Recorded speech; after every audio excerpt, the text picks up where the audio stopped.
আকাশবাণী গুৱাহাটী উপন্যাস পাঠ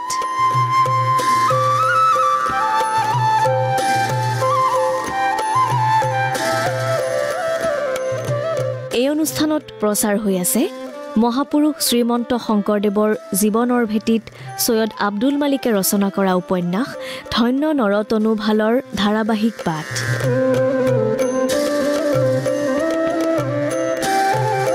উপন্যাসখনিৰ পাঠ আৰু প্ৰযোজনা ঋতুপৰ্ণ দাসৰ এয়া শুনক ধন্য নৰতনু ভালৰ ধাৰাবাহিক পাঠ ধন্য ধন্য কলিকাল ধন্য নৰতনু ভাল ধন্য ধন্য ভাৰত বৰিষে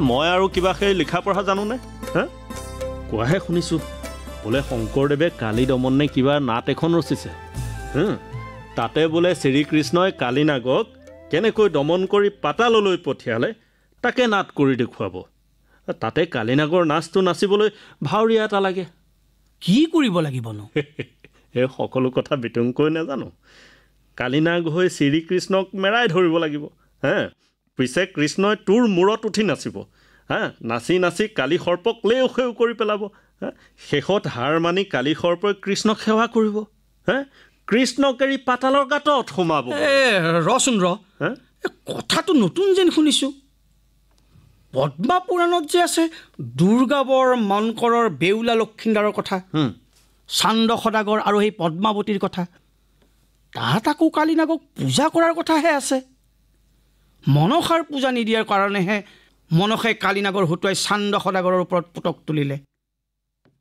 বিয়াৰ নিশাই লক্ষীন্দাৰক খুটাই বেউলাক বাৰী কৰিলে সেয়েহে মাৰৈ পূজা মনসা পূজাত ওজাপালি নাচি গাই মনসাৰ পূজা দিয়া হয় এতিয়া শংকৰদেৱৰ কালী দমনত আকৌ তই কৈছ বোলে কালীৰ মূৰৰ ওপৰত উঠি নাচি কৃষ্ণই কালী নাগৰহে সেৱা ভক্তি ল'ব মই হ'লে কথাষাৰ ভালকৈ বুজিব পৰা নাই দেই মইনো কিমান বুজো মই শাস্ত্ৰৰ কথানো মই জানো কিটো পিছে ভকতসকলৰ মুখে শুনিছোঁ বোলে কৃষ্ণ ভগৱান সকলো সেই উৰণ বুৰণ গজন ভ্ৰমণৰ স্ৰজনকাৰী অধিপতি মানুহৰ কথাই নাই বনৰ সাপ বাঘেও শ্ৰীকৃষ্ণৰ ওচৰত সেৱ মানি সেৱা ভকতিত মূৰ দুৱাই তই বাৰু শংকৰদেৱৰ কালী দমন নাটত কালী নাগৰ নাচটো নাচিব নোৱাৰিবিনে তোক সাপৰ নিচিনাকৈ সাজ পিন্ধাই দিব মূৰত ফেটি সাপৰ নিচিনা নাক ফনা পিন্ধাই দিব আৰু খোলৰ বাজনাৰ লগে লগে তই নাচিবি প্ৰথমে শিশু কৃষ্ণক মেৰাই চেপি ধৰিবি তাৰপিছত ঈশ্বৰ কৃষ্ণই তোৰ মূৰত উঠি নাচিব তয়ো নাচি নাচি ৰমণক দ্বীপলৈ সোমাই যাবি নোৱাৰিবি জানো তই যদি নোৱাৰ অইন কোনেনো পাৰিব কচোন ভোগাইৰ কথাখিনি সৰ্পেশ্বৰ আৰু কামেশ্বৰী দুয়ো মনোযোগ দি শুনিলে কিছুপৰৰ মূৰত কিছু চিন্তা কৰি কামেশ্বৰীয়ে সুধিলে পিছে শংকৰদেৱৰ নাটত ভাও দিব লাগিলে আগতে তেওঁৰ ভকত হৈ ল'ব নালাগিব জানো ইয়াক জানো ভকত ল'ব হওঁ বুলিনে নল'ব কিয় পৰ্বতৰ নগাঁও আহি ভকত হৈছে সি ক'ব নোৱাৰা জানো নগাঁও ভকত হৈছেনে সঁচাকৈয়ে কৈছনে তো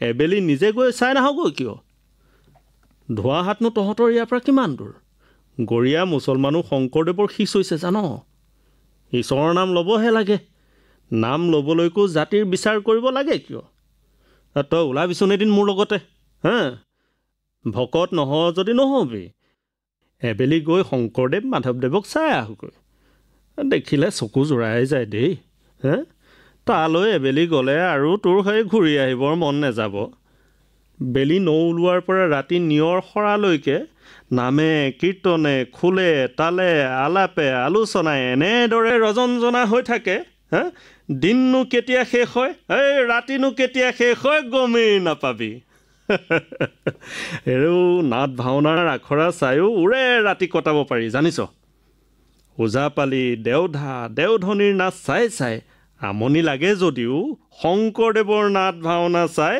গায়ন বায়ন খোল তালৰ গম গমনি শুনি দিন ৰাতি পাহৰি থাকিব পাৰি তই গাবও পাৰ নাচিবও জান তোক পালে সকলোৱে ৰং পাব পিছে মই এৰি থৈ গ'লে জানোচা এই কামেশ্বৰী কাৰোবাৰ লগত উৰা মাৰে ডিঙি তোলমাই ল যদিহে ইমান কোনো সজাত নাই হেৰৌ তিৰি নদী ভাটৌ কোৱা এই চাৰি ৰাখৈ নোপোৱা এনেই শাস্ত্ৰত কৈছেনে শালকে শিঙিয়ে হাঁহে কোৱা শুনিছোঁ বোলে শাস্ত্ৰত আছে বোলে বিষ্ণুৰ মোহিনী ৰূপ দেখা সদাশিৱৰো গাত থৰ যুগুটি নোহোৱা হৈছিল কামাখ্যা দেৱীৰ কথা দেখোন তয়ে কৈছিলি আগে হেনো সন্ধিয়া পৰত কামাখ্যা মন্দিৰৰ ভিতৰত সোমাই লৈ দেৱীয়ে সদায় নাচে নচাৰ কথাটো সকলোৱে গম পায় পিছে দেৱীকহে কেৱে দেখা নেপায় কথাষাৰ কোচ ৰজাই গম পালে দেৱীৰ নাচ চাবৰ মন গ'ল লোভ সামৰিব নোৱাৰিলে পূজাৰী আছিল কেন্দুকলাই ৰজাৰ পৰা কিবা ভেটি ভূটা পাই দেৱীয়ে নাচি থকা সময়ত বাহিৰৰ পৰা বেৰৰ জলঙাই দি দেৱীৰ নাচ ৰজাক দেখুৱালে দেৱীয়ে কথাটো গম পালে তাৰ পৰা কামাখ্যা মন্দিৰৰ ভিতৰত দেৱীয়ে ননচা হ'ল হেৰৌ তিৰোতাৰ নাচোন কাচোন দেখি ৰজাও ভুল যায় আমাৰ কথা বাৰু কোনেও চিন্তা কৰিব নালাগে কোনোবা ভকতনিক দেখি কাৰোবাৰ গা মন উচাটন নহ'লেই হয় সঁচাকৈ কৈছোঁ তহঁত দুয়োটা এদিন ওলা ইমান ওচৰতে থাকিও এবাৰ নেযাও যদি পিছত পস্তাবি আৰু গুৰুজনাক জীৱনতে দৰ্শন কৰিবলৈ পোৱাটো কম ভাগ্যৰ কথা নহয় তালৈ গ'লেই গুৰুজনাৰ শিষ হ'ব লাগে বুলিনো কোনে ক'লে মই কাইলৈ ধোঁৱা হাতলৈ ঘূৰি যাম পিছে তোৰ কথা মই কি বুলি ক'মগৈ পিছে আমি দুয়োটা তোৰ লগতে যাম দে শংকৰ মাধৱে যদি কয় শিকাই বুজাই দিয়ে নাটত ভাও এটা দিব নোৱাৰিমনে আমাৰ এইও দেওধনী ভুতুনিৰ নাচ নাচিব পাৰিব জানিছ মাজে মাজে মোৰ আগত নাচি দেখুৱাই নহয় মোৰ বুকুৱে ধপধপাই যায় পিছে গুৰুজনালৈ বুলি হাতত কিবা এটা লৈ যাব নালাগিব জানো কি নিলে ভাল হ'ব বাৰু ময়ো যাব পাৰিমনে বাৰু মই মুগাৰ চুৰিয়াৰ তাত এজুতি লগাইছিলোঁ পাত বানি বোৱা চুৰিয়া দুখন ওলাইছে ভাটিৰ ফালে নি বেচিবগৈ বুলি থৈছিলোঁ তাকে দিলে গুৰু দুজনাই ল'বনে বাৰু আমি যোগী কাটনি মানুহ তাতে নাম ধৰ্মও লোৱা নাই সদা হাতে গ'লেও কোনেও বেয়া নাপায় তোৰ নিজ হাতে বোৱা পাত বনিয়া মুগাৰ চুৰিয়া পালে গুৰুসকলে বৰ ৰং পাব তহঁত তেনেহ'লে ওলাবি একেদিনে ঘূৰিব নোৱাৰিবি লুইতেদি নাৱেৰে ভটিয়াই যাব লাগিব ঘূৰোতে উজনি মোৱাকৈ নাও বাব লাগিব সময় ল'ব মোৰ নেগেৰাযোৰ নাৱতে লগতে লৈ যামনে বাৰু তোৰ নিজা নেগেৰাযোৰো আছে লৈ ল'বি ভাল হ'ব নেগেৰানো ক'ত পালি এবেলি বেপাৰলৈ যাওঁতে দুখন মুগাৰ মেখেলালৈ সলাই আনিছিলোঁ সেইফালে থাকোঁতেই কোবাবলৈ শিকিছিলোঁ নেগেৰাবোৰ আগে মুছলমানৰ চিপাহীহে ৰণত বজাইছিল সিহঁতৰ দেশৰ ফালৰ বাজনা বোলে পিছে এতিয়া আমিহে সকলোৱে বজাওঁ হয় মই তেনেহ'লে নেগেৰাযোৰ লৈ যাম ন তাত খুনোতা ওলালে বজাই শুনাম কি ক বৰ ভাল হ'ব বৰ ভাল হ'ব কামেশ্বৰীও ভৰিত পিন্ধা নেপুৰ জুনুকা যি পাওঁ পিন্ধি ল'বি আমি তোৰ নাচি নাচি গৈ থাকিম মই এতিয়া যাওঁ কাইলৈ সোনকালে ওলাবি বাৰু বিদায় লৈ ভগাই গ'লগৈ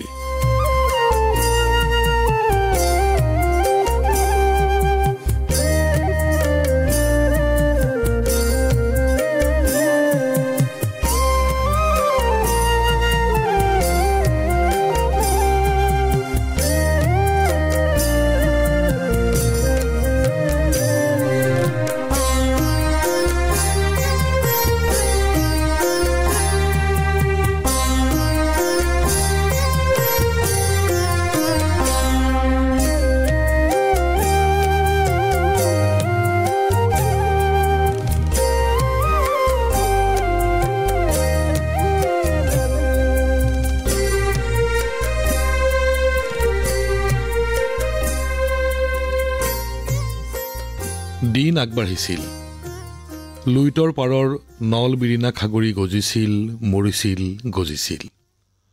বৰলুইত সোৱণশিৰিৰ বুকুত বাৰিষাৰ ঢলনি সোঁত খৰালিৰ বালিচাপৰিৰ বুকুত হেৰাই গৈছিল।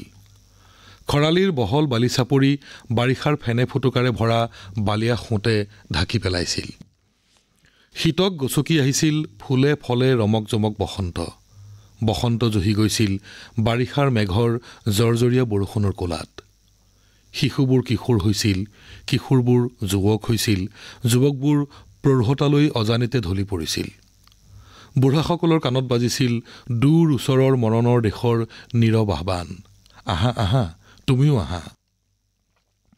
সৃষ্টিৰ বুকুৰ অনন্তকালৰ এই গতি পৰিক্ৰমা, হাই হুই নাই, ৰাই ৰুই নাই। বাধাহীন সময়ৰ অন্তহীন ল'ৰা ধেমালি, বালিঘৰ ভঙাপতাৰ শেষ নোহোৱা ল'ৰা ধেমালি। হাঁহি কান্দোন, চিঞৰ বাখৰ, উলহ মালহ আৰু নিমাত নিতাল, শান্ত নীৰৱতা। দিনৰ বুকুত ৰাতিয়ে সাৰ পায়, ৰাতিৰ বুকুত দিন টোপনি যায়। মুহূৰ্তবোৰৰ বুকুত অনন্তকালৰ নিশ্বাস, উষ্ণ, শীতল, উমাল। ধোঁৱা হাতত এখন নতুন সমাজ গঢ়ি উঠিছিল, জনজীৱনে ৰূপ সলাইছিল। বৰলুইতৰ পাৰৰ মুক্ত শ্যামল প্ৰকৃতিৰ হেজাৰ আশীৰ্বাদ মূৰত লৈ এটা নতুন যুগ সাৰ পাই উঠিছিল। এজাক নতুন বতাহ বলিছিল, এজাক সুগন্ধি বৈষ্ণৱ বতাহ। মানুহ জীৱনৰ নতুন অৰ্থ বিচাৰিবৰ কাৰণে সষ্টম হৈ উঠিছিল। এদল প্ৰকৃতিৰ বুকুৰ সৰল সন্তান, যাৰ স্বপ্ন আছিল, দুৰাকাংক্ষা নাছিল, যি মাটিৰ পৃথিৱীৰ বুকুতে স্বৰ্গ অমৰাৱতী বিচৰাৰ নতুন আনন্দ সাৱটি ল'বৰ কাৰণে নিজকে প্ৰস্তুত কৰি তুলিছিল। গাল মুখত কালৰ আঁচোৰ নাই, দুৰ্যোগ দুৰ্দশাই অপায় অমংগলে তলাব নোৱাৰে। আত্মপ্ৰত্যয়ত হিমালয়ৰ দৰে অটল, চকুত এখন নতুন পৃথিৱী গঢ়ি তোলাৰ অম্লান স্বপ্ন, মনৰ মাজত অদম্য কৰ্মশক্তি, শৰীৰত ৩-১০-১২ বছৰীয়া এটা দেহত যৌৱনৰ শক্তি আৰু উদ্দীপনা। বহু হাজাৰ বছৰীয়া ভাৰতীয় সভ্যতা সংস্কৃতিৰ মেধা মনীষাৰ সন্তান, প্ৰাচীনৰ চিৰ নতুন সম্পদেৰে এক নতুন মানৱীয় সংস্কৃতিৰ জন্ম দিবৰ কাৰণে স্থিৰ সংকল্প, জীৱনক নতুন সৌন্দৰ্যেৰে সুন্দৰ কৰাৰ, নতুন অৰ্থেৰে মহীয়ান কৰাৰ, নতুন গতিৰ ছন্দেৰে গতিশীল কৰাৰ স্বপ্ন লৈ এখন নতুন দেশ গঢ়াৰ, নতুন সমাজ গঢ়াৰ নিস্বাৰ্থ ব্ৰতত ব্ৰতী খনিকৰ শংকৰদেৱ, লগত গায়ক, শিল্পী, কবি সুঠাম ডেকা মাধৱদেৱ, আৰু তেওঁলোকৰ লগত মুক্ত প্ৰকৃতিৰ বুকুৰ নতুন স্বপ্নৰ ৰঙীন আলোকৰ পৰশ পোৱা এদল ভকত ভকতনী, খেতিয়ক, তাঁতী, বাঢ়ৈ, খনিকৰ, মাছমৰীয়া, মহগোৱাল, হাতীফান্দি, কমাৰ, কুমাৰ, সোণাৰী আৰু বিভিন্ন বৃত্তিধাৰী সাধাৰণ মানুহ। বৰনৈৰ পাৰৰ সাৰুৱা মাটি, বহল বহল চৰণীয়া পথাৰ, বিয়াগুম বিয়াগুম গছেৰে ঠাহ খোৱা প্ৰাচীন অৰণ্য, তাৰ বুকুত হাতী, বাঘ, ভালুক, পহুৰ জাক, তেলীয়া সাৰেং, বৰটোকোলা, ধনেশ, শৰালী, ভাটৌ, কপৌ, বন কুকুৰাৰ জাক, নৈৰ পানীত, বিলত, খালত, পুখুৰীত নানান মাছ, শিহু, কাছ, কুচিয়া আৰু কত কি প্ৰাণী। সকলোকে লৈ এখন সমাজ, একেখন সমাজ। আছে, শ শ বছৰ আছে, হাজাৰ হাজাৰ বছৰ আছে। অৰণ্যৰ বনৰীয়া হাতী স্বৰ্গত থকা ইন্দ্ৰৰ ঐৰাৱত হ'বলৈ নিবিচাৰে, হাতী হৈ হাবিতে থাকে। গছৰ ডালত মনে মনে বহি চকু পিৰিক পাৰাককৈ থকা ফেঁচাজনীয়ে লক্ষ্মীক পিঠিত তুলি লৈ ক'ৰবাৰ সোণৰ খনিত পৰিবলৈ নাযায়, গছৰ ডালত বহি নাথাকে। মাঘমহীয়া পিঠিত ৰ'দ পেলাই বালিচাপৰিত পৰি থকা দুৰীয়া কাছজনীয়ে পৃথিৱীখন পিঠিত তুলি লৈ মোমায়েকৰ ঘৰলৈ ফুৰিবলৈ নাযায়, বালিতে পৰি থাকে। শিঙাল বনৰীয়া মহবোৰে নজোকালে কাকো খুচিবলৈ খেদি নাহে, কোনো দুৰ্গা গোসাঁনীৰ জাঠিৰ খোজ খাই মৰিবলৈ নাযায়, হাবিতে ঘাঁহ পাত খাই সোমাই থাকে, নৈ বিলৰ পানীত নাকৰ ফুটা দুটা উলিয়াই পৰি থাকে। বনৰীয়া ভাটৌবোৰেও সেউজীয়া গছপাতৰ মাজত গা ঢাকি গছৰ গুটি বিচাৰি খাই কলকলাই থাকে, কোনোবা শুকমুনিৰ লগত শাস্ত্ৰ গাবলৈ নাযায়। ইহঁতবোৰৰ লগতে থকা মানুহ মখাৰহে শান্তি নাই, সিহঁতেহে মানুহ হৈও সন্তুষ্ট নাথাকি দেৱতা হ'বলৈ উধাও হয়। কিন্তু মানুহ দেৱতা হ'বলৈ যোৱাৰ আগতে প্ৰথমে মানুহ নহ'লে হ'ব জানো? পূৰ্ণ মানুহ হ'ব লাগিলে মানুহৰ দেহ মন হৃদয়ৰ পূৰ্ণ বিকাশ নঘটালে হ'ব জানো? অন্য জীৱ বা প্ৰাণীৰ দৰেই মানুহৰো মাতৃগৰ্ভৰ পৰাই জন্ম হয় আৰু প্ৰকৃতিৰ নিয়ম অনুসৰি মানুহৰ মৃত্যুও হয়। যেনেকৈ শত চেষ্টাৰেও মানুহে প্ৰকৃতিৰ এই অমোঘ বিধান লংঘন কৰিব নোৱাৰে, তেনেকৈ জীৱ-জন্তু আৰু প্ৰাণীও নোৱাৰে। কিন্তু নৰদেহধাৰী এই মানুহেই মন আৰু আত্মাৰ বিকাশ সাধন ঘটাই চৰম সত্য, পৰম জ্ঞান আৰু দেৱত্বৰো অধিকাৰী হ'ব পাৰে। সেয়ে জীৱশ্ৰেষ্ঠ মানুহৰ বৈশিষ্ট্য।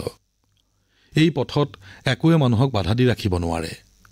জন্মগত বৈশিষ্ট্যই এনে যেনেকৈ কাকো দেৱতা বা অতিমানৱ কৰি নোতোলে, তেনেকৈ জন্মগত কাৰণত কোনো দেৱত্ব লাভৰ বা পূৰ্ণ মানৱতা লাভৰ পৰা বঞ্চিত হ'ব নালাগে। জীৱিকা বা বৃত্তিয়ে কাকো উচ্চ বা নীচ নকৰে। সকলো মানৱৰ শ্ৰম সমানে মূল্যৱান, সমানে শ্ৰদ্ধেয়। মানুহৰ লগত মানুহৰ, অন্য জীৱ আৰু প্ৰাণীৰ লগত মানুহৰ মানৱীয় সভ্যতা, সংস্কৃতি, ধ্যান ধাৰণা আৰু আদৰ্শৰ লগত মানুহৰ জাগতিক আৰু মানসিক আধ্যাত্মিক সম্পৰ্কইহে মানুহৰ মূল্য নিৰ্ণয় কৰে। হৰি ভকতৰ নাই সৰুবৰ, সকলো ভকত সমান। ভক্তিৰ গভীৰতাৰেহে ভকতৰ গুণাগুণ বিচাৰ কৰিব লাগে।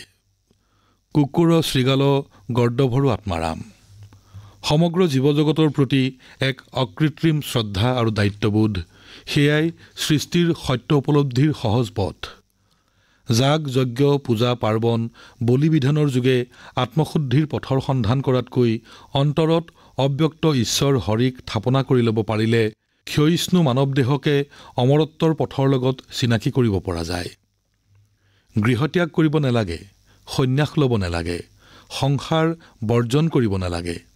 প্ৰতিজন মানুহে নিজ নিজভাৱে জীৱিকা অৰ্জন কৰি অন্য মানুহৰ প্ৰতি চেনেহ শ্ৰদ্ধা ৰাখি হৰি চিন্তা কৰি আন্তৰিকতাৰে ভক্তি আচৰিলে মানুহ মানুহ হৈ উঠিব পাৰে।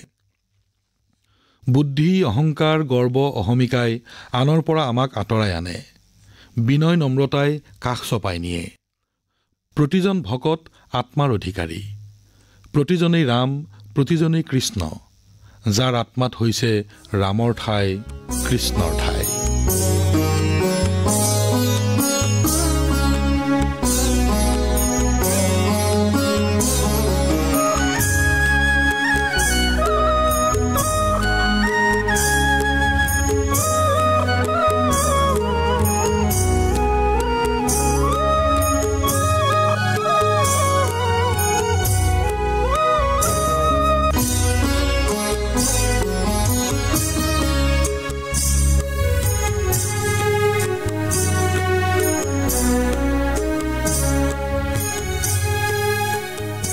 ধন্য নৰতনুভাল। সৈয়দ আব্দুল মালিক ৰচিত উপন্যাসখনিৰ ধাৰাবাহিক পাঠৰ ৩৭ খণ্ডটি শুনিলে। বিভিন্ন চৰিত্ৰত অভিনয় কৰিলে কামেশ্বৰী, বিদ্যাভাৰতী, ভোগাই, তপন কুমাৰ বৰুৱা আৰু সৰ্পেশ্বৰৰ চৰিত্ৰত অভিনয় কৰিলে দিগন্ত কাকতিয়ে। শীৰ্ষ সংগীতৰ সংৰচনা আছিল উৎপল বৰাৰ। উপন্যাসখনিৰ পাঠ আৰু প্ৰযোজনা ঋতুপৰ্ণ দাসৰ। ধন্য নৰতনুভাল উপন্যাসখনিৰ পাঠৰ পৰৱৰ্তী খণ্ডটি শুনিবলৈ পাব অহা সপ্তাহৰ এই একেটা বাৰৰ এই একে সময়তে।